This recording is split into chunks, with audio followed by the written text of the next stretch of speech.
Are you interested in learning more about the capabilities of Flipper Zero? Well, you've come to the right place because in this video, I'm going to give you 9 ways that I like to use my Flipper Zeros. I'm going to teach you how to unlock a car door, clone a card, clone amiibos, perform Wi-Fi deauthentication attacks, hack your cat, clone infrared remotes, play video games, run Ducky Scripts, and perform Bluetooth low energy spam attacks, all with your Flipper Zero. Hi, my name is Kyser Clark. I have over 6 years of experience in the cybersecurity field, and I currently work as a full-time penetration tester, also known as an ethical hacker. I have 13 certifications, and I have found over 100 vulnerabilities across dozens of real-world penetration tests. This demo is for educational purposes only. Ethical hacking is legal and differs from illegal hacking. Always ensure you have legal permission before performing what you see in this demo. And just in case that disclaimer wasn't enough, I can't stress this enough. Use your Flipper Zero against only your devices and devices that you have explicit consent to interact with. This is how you unlock a car door with a Flipper Zero. On the main menu, go to sub-gigahertz. Now you want to do read raw. You want to push record. Take your key fob, push unlock, and start sending signals to your flipper. Click to stop. Now with the signal saved, we can go to our target car and unlock the door. It is indeed locked. Now take your flipper and push send.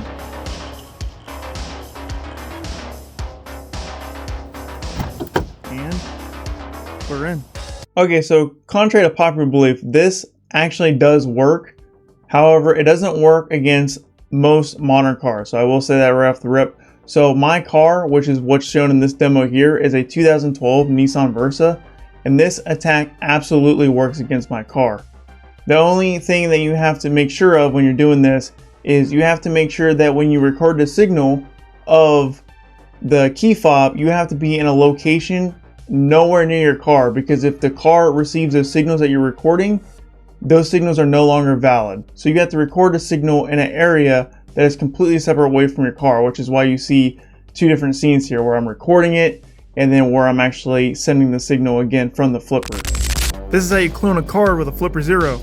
In the main menu, go to NFC, that stands for Near Field Communication. Push read. Now apply the card to the flipper's back. Here's the card data. Hit more. We can save this if we want to. Push emulate. Easy peasy. Alright, so as you can see here, I'm cloning a Dave & Buster's Power Play card, and it absolutely works against most NFC cards. That stands for Near Field Communication. It does not work against credit cards, which is very good news for anybody who carries around a credit card, debit card, because if people with Flipper Zeros could just take your credit card data, that would be most unfortunate. But luckily, modern credit cards and debit cards use very secure mechanisms to prevent this type of attack. This cloning works against most cards, such as work badges, or if you have like a gym after hours card that you have to scan to get in the gym, it will absolutely work against those types of cards. And it even works against hotel entry key cards. So there's all kinds of different cards that you can use this for. Credit cards is not one of them. This next clip is actually something that I posted on YouTube, but I actually took it down because I was afraid that Nintendo was going to sue me. So I took it down, but I'm going to put it back up in this video because there's tons of other people on YouTube that are sharing the same exact information, and it's been up for 5+ years. Flipper Zero is not 5 years old, but there are other ways to clone amiibos. Nintendo didn't wipe them out, I don't think, so I'm going to go ahead and risk it for you guys. It's all for you, to show you how to clone amiibos with your Flipper Zero. So here we go. This is how you clone an amiibo with a Flipper Zero. In the main menu, go to NFC. Then you want to go to read. Now you want to take the amiibo. You can see I have a Yoshi here. It's an official amiibo from Nintendo. Apply it to the flipper's back. The read is successful. Next, push more. Then you want to go to unlock. Push off as amiibo. There's a warning. Go ahead and push OK. Now apply the amiibo to the back again. Now we have unlocked it. Hit more, emulate, and we can apply it to the switch here. And as you can see, we unlocked the Yoshi Mii racing suit on Mario Kart. Nintendo, please don't sue me. If you have a problem, just let me know. I'll take the video down. Alright, so as you can see here, you can actually clone any amiibo out there. You can actually also clone the amiibos through the packaging. So if you buy an amiibo and you want to collect it and you don't want to take it out of the packaging, you actually can clone the amiibos through the packaging. So that's actually one of the reasons why I don't think Nintendo's protecting the amiibo data too much, because they actually used to have NFC blockers in the packaging to prevent this type of thing, but they took them out of the packaging, so you can actually still do it in the packaging. Unfortunately, I don't have a demonstration of amiibo in a package to do that, but I have seen other clips out there that show you that you can actually scan the amiibo through the packaging. To get all the amiibos on your flipper, you need to go to this GitHub repo. It's github.com/geoman101/flipperamiibo. Go to code, and then you want to download zip. Now you want to launch the QFlipper app on your computer and plug in your flipper. Once you plug in, you should see this. And then you want to go over to the file icon right here, File Manager. You want to go into the SD card. You want to go into NFC. You have to extract the zip file that you just downloaded, and once you have it unzipped, take the folder and drag and drop it into this box. Go ahead and ignore this warning and hit upload. And then you see I have a folder here with all the amiibos in it. Click Legend of Zelda, and then we will push emulate, and then sometimes it's best to turn it to the side like this and apply it to the switch. Boom, Link Mii Racing Suit unlocked. So you don't actually have to go out and buy every single amiibo to scan them and put them on your flipper. You can actually go to that GitHub repo, download that archive, and then throw it on your Flipper Zero, and you have every single amiibo that has ever existed on one device without having to buy a single one. So I think that's really cool. Nintendo, again, please don't get mad at me. I'm not the one who created the repo. I'm not the one who uploaded the data to GitHub. I'm just a guy pointing out the facts and relaying a message. So don't come at me. I'm not the bad guy here. Alright, so this next clip is actually the very reason why I stopped making Flipper Zero shorts, because YouTube struck my account and took my video down. And yeah, I got in a little trouble with YouTube because of this next clip. And I'm putting it in here because this is a long form video and I can actually tell you disclaimers, and I can tell you not to hack unethically and illegally, and to only hack your own stuff with your Flipper Zero. And in short, I can't do that. There's not enough time to throw out a disclaimer and then throw out a whole tutorial. So again, YouTube, I only advocate for ethical hacking. This is for educational purposes only. YouTube, please don't take my video down. If you want to emulate what you see in the video, you do need to have a Wi-Fi dev board. So if you don't have this Wi-Fi dev board, you cannot complete the next attack. Matter of fact, you can't complete any kind of Wi-Fi attack without the Wi-Fi dev boards. I think they make some off-brand dev boards out there for Flipper Zero. This is the official one, and that's the one I used in the demonstration here. Also, you need to have custom firmware. If you don't know how to install custom firmware, I have already made a video on how to install both Unleash and Extreme, which is two of the most popular custom firmwares out there. If you're interested in that video, check it out, and then come back to this video. This is how you perform a Wi-Fi deauth attack with a Flipper Zero. To start the attack, you go to Wi-Fi Marauder. Scan the access points. Let this run for a few moments. Go ahead and hit back and go to the list. Here you'll see a list of the Wi-Fi's in the area. In this case, I'm going to be attacking the test Wi-Fi, which is access point 31. And then we want to push select. We choose 31. And then push save. Push back. Hit back again. Then we select the attack. In this case, we're going to do a deauth attack. Before we push this, I do want to show that I am connected to the test Wi-Fi, as you can see here. Then we just select attack to attack. And as you can see, we have been disconnected. You do not need to know the Wi-Fi password to perform a Wi-Fi deauth attack with Flipper Zero, which makes this attack particularly annoying and dangerous. So there you go. You can basically kick anybody off any Wi-Fi network at any time with this attack. And once again, do not do that unethically and do not do that illegally. This is how you hack your cat with a Flipper Zero. Alright, full disclosure here, we're not actually hacking my cat here. We are actually scanning his microchip. And if you don't know what a microchip is, basically it's a little chip that goes inside the cat's back of the neck here. And that is put into pets to help them find their home if they get lost. So if my cat get lost, they can take my cat to the vet and then the vet can scan it. And then that microchip has my personal contact information. And then they can contact me and say, hey, we have your pet. And then I can go pick up my pet. So that's the purpose of a microchip in a pet. And the Flipper Zero reads microchips in pets. And I'm going to show you how to do that right now. This is how you scan microchips in pets with a Flipper Zero. So in the main menu, you want to go to 125 kilohertz RFID. You want to scroll down to extra actions. And the top option here, read ASK. You can see it says animal right there. Select that. And now all you gotta do is scan your pet.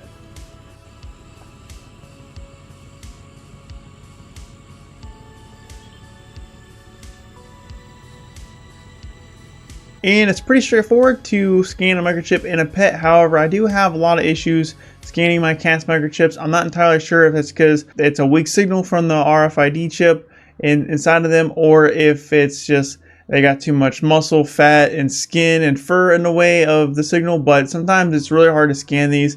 Fair warning that if you are trying to scan a pet, it does take some time, and it's hard to find the microchip because it's hard to pinpoint where the microchip actually is in the pet. So just know that it might take some time to actually get this to work. And every time I try to scan my cat, it takes me a long time to get a good reading. This is how you clone a remote with a Flipper Zero. So in your Flipper Zero, go to the main menu, you want to go to infrared, and then you want to go to learn new remote. And it'll say point the remote at the IR port and push the button. So if you don't know, the IR port on the Flipper Zero is this black zone on the Flipper Zero, so that's the IR port. So let's go ahead and grab our remote. So this remote here controls that air conditioner. So what we're going to do is we're going to hit the power button. I can actually save this signal, so I can hit right and I can save this, and you can actually save every single button on this remote, and you can actually have this entire remote in your Flipper. As a matter of fact, you can actually store multiple remotes in your Flipper, which makes this really cool.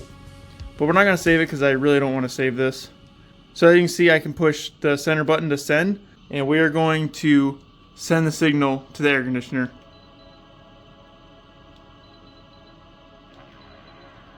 And I'm sending a power signal. I think it takes a second to turn off, but you can hear it beeping, so you know it's working. And it also works against lights. So I'll show you what my remote on my other Flipper Zero looks like. So if I go to Save Remotes and I go to Remote, these are my studio lights. So I got front on and off, I got top on and off, and then this is my old RGB signal. This is actually what controls this light that you can see here on the floor. So if I hit this button, it's going to turn on like so, and then I can scroll down and I could do RGB color, which controls the color of this light like this. You can see RGB color, and I can change the color of the light with my Flipper Zero, which is really cool. And I actually have all my studio lights on this. And just in case you was wondering, yes, it does play Doom.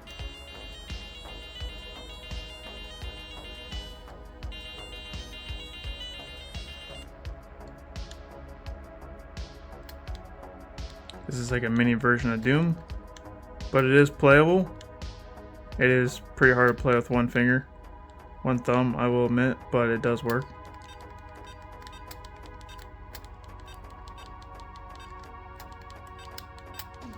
And this is actually really hard. You can also do Flappy Bird too, in case you're just wondering. There's all kinds of games on here. And if you don't run games in your Flipper Zero, I highly recommend installing either Unleashed or Extreme. Both of them have a lot of games pre-built into the firmware. However, Extreme has more games, and overall Extreme has more capability. So I actually like Extreme over Unleash. However, they are both great firmwares, but I think I like Extreme a little more. So say you run Ducky Scripts on a Flipper Zero. So you want to go into the main menu, you want to scroll down and click Bad USB. And here is all the Ducky Scripts that I have. Demo Windows comes built into the Flipper Zero, so we're going to run that. Make sure that you plug this into a Windows machine if you're going to run a demo Windows. And then you just want to hit run. And then you see it opens up Notepad. This is my other monitor. And it just runs a script. So this is what the demo looks like for Flipper Zero. And you can program these Ducky Scripts to do basically whatever you want. You can do all kinds of malicious stuff. You can do cool stuff. Whatever you want to do. I'm actually going to show you another one. So that's the demo, and here's one that I made just myself. So if we go back and we go to Kyser Clark YouTube, basically what this does is it just browses to one of my YouTube videos and just automatically plays it and then puts it in full screen. So if we click this and hit run, and you see I don't have Chrome open right now, but it automatically launches Chrome. Goes to my YouTube video. Was take shortcuts on the report and then have offsec tell me. And then it plays my video, puts it in full screen and everything. So very cool. And in order to upload scripts, basically you want to launch the QFlipper application. So this is QFlipper. You pretty much have to have this if you want to have a Flipper Zero. And you want to go to your file manager here. And you want to go to your SD card, which you have to have if you want to use a Flipper Zero. And then under Bad USB, these are all my scripts, and they're all TXT files. So you can see here, this is the one I just ran, Kyser Clark YouTube. And here is what the script looks like in the notepad. As you see here, it opens up Chrome, navigates to the YouTube video, waits 5 seconds, and then goes into full screen. That's basically all it does. So it's very simple and very easy, but you can program this to do all kinds of stuff. Basically, the sky's the limit, and you're only limited by your imagination when it comes to these scripts. You can run all kinds of different payloads, whether they're good or bad, that's up to you, but I highly encourage you to do the ethical thing. Do not use this to hack unethically and do illegal stuff, because you can get in trouble and you will go to prison if you get caught. This is how you do a BLE spam, also known as a Bluetooth low energy spam attack, against any kind of device that has Bluetooth. I want to caveat this by saying that I do not know if this still works against iPhones. I have seen that it might have got patched. I don't have an iPhone and I only hack my own devices, so I can't show you a demonstration against iPhones. However, I do have a Windows computer. I'm going to show it. With that being said, I did find this article, and according to Adrian Kingsley Hughes, as of November 13, 2023, Bluetooth low energy spam from Flipper Zero attacks still works according to Adrian's tests. That caveat out of the way, let's go ahead and get into how to do a Bluetooth low energy spam attack. And before we get into the attack, I do want to mention that you do have to have the extreme firmware. If you already have the extreme firmware, this is how you do it. It's super easy. Go to the home screen, and right on the main menu, it's built into the main menu for extreme. You want to go to BLE Spam, and then you can see here option number 1 is everything in the kitchen sink, and that's literally what it means. It's just, it will spam everything in the kitchen sink. Everything in the area of this Flipper Zero will get spammed. And you can also target specific devices such as iOS, Apple device pop-up, Android device connect, Samsung Buds pop-up, Samsung watch pair, Windows device, and then there's an inappropriate one after this that I don't want to show you. We're going to do everything in the kitchen sink because I know it works against everything. Basically, just hit the start button here, and as soon as you do that, you'll see this blinking on your Flipper Zero. Okay, so I had to cut the video. Well, I didn't do it on purpose because I actually spammed my own phone. I'm recording this with a Samsung Galaxy S22 Ultra, and I forgot to turn my Bluetooth off, so I actually DOSed myself, and a Bluetooth connection popped on my phone and stopped my recording. So that confirms that Flipper Zero does work against Galaxy phones, modern Galaxy phones, on the latest version. So my phone is patched to the latest version. Anyways, now that my Bluetooth is off, I can actually show you how this works on Windows. So we're gonna hit this again, and you're gonna see it, and we're already getting spammed. And if my phone was on, then my phone would also be getting spammed. So this attack is particularly annoying because you basically have no control over this. Like if you have Bluetooth on and you're trying to use a device in an area where someone's doing this on, you're just gonna keep getting pinged by these Bluetooth connections over and over and over until they hit stop. And it affects every single device within range of the Flipper Zero until you push stop. And that's why this attack is extremely annoying and extremely frustrating, because there's really no way to protect yourself against it. The only option you have is just to turn off your Bluetooth, which in some cases isn't practical, because if you're at the airport and you just want to listen to music, you want your Bluetooth headphones to be on, or maybe you want to do some work at the cafe and you keep getting spammed and you can't do anything because you have to use Bluetooth for whatever reason. Maybe you have a Bluetooth mouse and you have no option, but you have to keep Bluetooth on. So this attack's super annoying. And yeah, if you have Flipper Zero, do not turn that on in public, whatever you do, because that is, one, not cool, and two, technically illegal, because you're kind of messing with other people's stuff. So definitely do not do that.